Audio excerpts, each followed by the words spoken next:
I will also restore peace through strength, and I will prevent World War III from happening. We will stop it.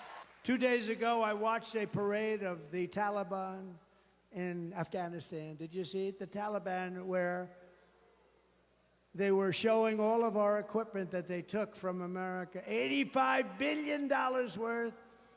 2 days ago, celebrating 3 years of the defeat of America by these guys. And I knew him very well. Abdul was the head. Abdul was not playing games with me. They had the most embarrassing day in the history of our country, I thought. But she bragged about being the last person in the room that night, the night that they decided to do whatever they decided to do. In other words, she had the final vote, and she bragged about it. It's been the most embarrassing moment in the history of our country, Afghanistan.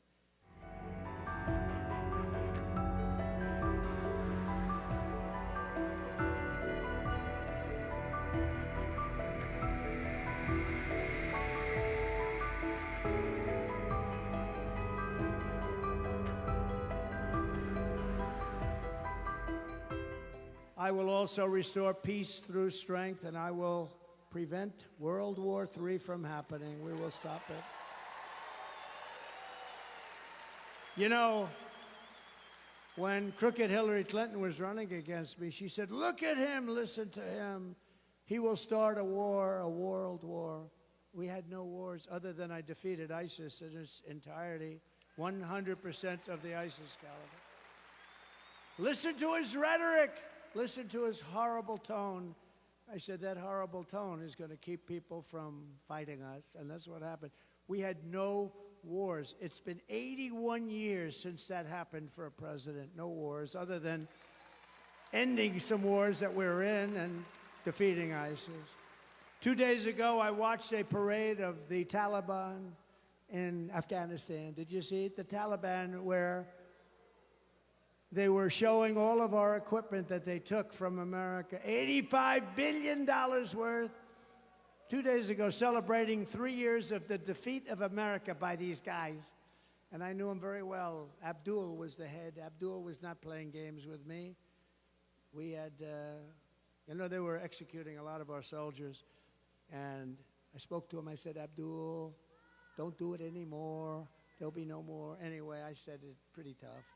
And you know what? For 18 months, we didn't have one American soldier killed in Afghanistan. And then I left.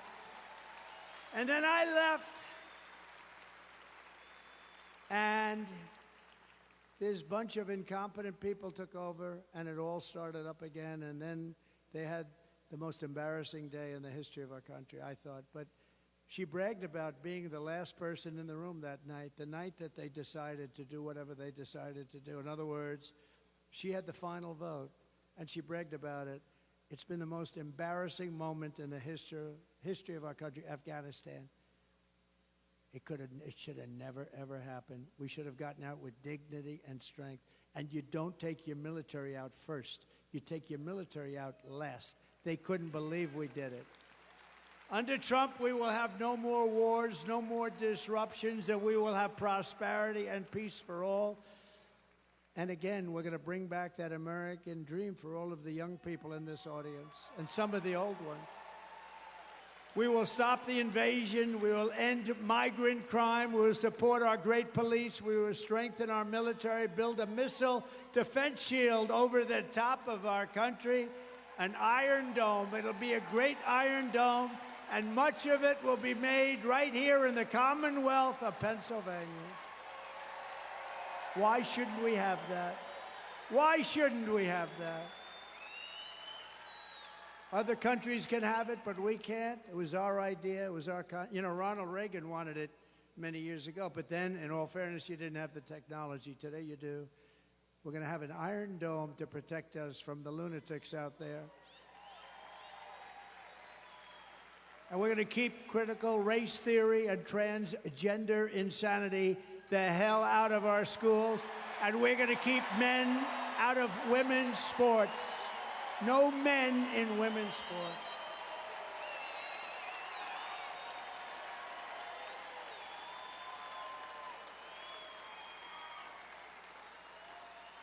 Did you see in the Olympics?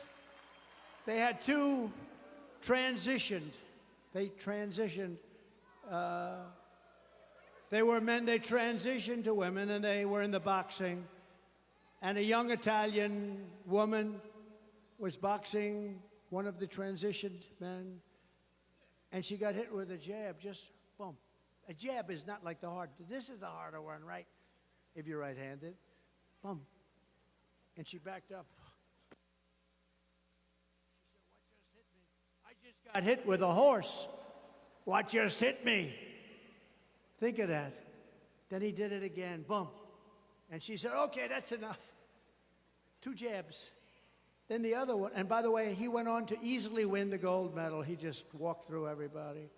He won the gold medal. Then there was another one, a transitioned man, and he also won the gold medal. He transitioned, and he won the gold medal very easily. So the 2 fighters won the gold medals very easily. And she came out, the Italian girl, beautiful girl, very good boxer. And she said, "Nobody's ever hit me like that." 2 jabs. She said, "I've never been hit." She just said, "That's enough, that's enough." It's crazy. It's so demeaning to women. How about the weightlifting? Hundreds of pounds more, hundreds. Records that haven't been broken in 18 years. 1/8 of an ounce here, 1/8 of an ounce, and they can't do it. You could do it. They can't do it. And a guy comes out, excuse me, a transitioned person. Ching. How much more is that? Oh, that's 128 pounds more. How crazy is this? Our country has gone crazy. And we're going to put it back on track. We are the party of common sense. We will defend the Second Amendment, restore free speech, and we will secure our elections. Everyone will prosper. Every family will thrive. We're going to be a thriving country again. And every day will be filled with joy, opportunity, and hope. Right now, it's filled with sorrow. It's sorrow. People are so embarrassed by what's happening to our country. They're waiting for Iran to drop weapons all over Israel, but it hasn't happened. You know why? Because our country is willing to pay them billions and billions of dollars. How about where they negotiate? I had 58 people. We negotiated, and we didn't pay. 58 hostages I got out, 59, I think, and got them out even from North Korea, the toughest. Had a good relationship with Kim Jong-un, but I got them out. But you never pay, because once you pay, you got to pay. How about we pay $6 billion, $6 billion, and we get some out, and in the case of Russia, they get the Prince of Doom. You know who the Prince of Doom, the greatest arms dealer, they say, in the history of the world, and they got him, and we also gave $6 billion. It's so embarrassing, so embarrassing, and the world is watching. And you know, when you pay $6 billion, all of a sudden people are going to be disappearing from the streets all over the place, and it's a very bad precedent is being set in many ways, including the weaponization of our government. You know, I could have done that with Hillary Clinton, and I said to myself, how would it look? We're trying to unify the country. How would it look if I had arrested and put in prison the wife of the President of the United States? I thought it was not good. And then they do that to me. They want to put me away. But you know what? I get indicted for you. To me, I'm just here. I'm just standing in their way.